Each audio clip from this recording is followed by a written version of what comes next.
Well, I think the governor was very direct. He told the people of Pennsylvania in the General Assembly that we have a crisis looming here in Pennsylvania. It's a fiscal crisis, and that we have a job to do. We have to come to grips with the reality that we have a $2 billion structural deficit going forward. And that's without one single additional dollar being spent in terms of making investments in education, human service programs, or economic development, or community revitalization programs. Nothing gets changed along those lines, and we still have a $2 billion structural deficit, largely because we've played games and gimmicks and provided for gimmicks over the course of the past several years that, as they say, the hen has come home to roost, so to speak. And that's what we have to deal with, this crisis, before we do anything else.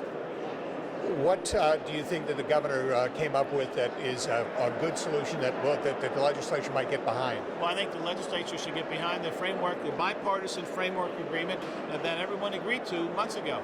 And the Senate passed overwhelmingly in a bipartisan fashion, not only on the budget with an acknowledgement to the revenue side, but also the policy issues that folks want us to talk about.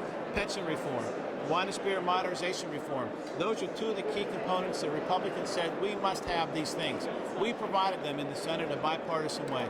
Now we have to get our House colleagues to come along, but that's the starting point for us to have a resolution to the budget crisis going forward.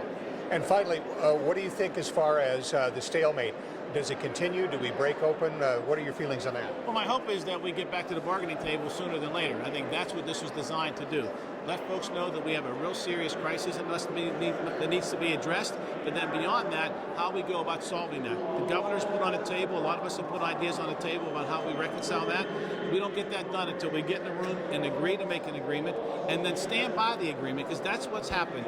Folks who made an agreement on multiple occasions stood with the governor and the various leaders from the four caucuses, and then walk away from the agreement. We can't have that, and we have to make certain that we get together and work and resolve the issues that need to be resolved. Okay, thanks, Sam.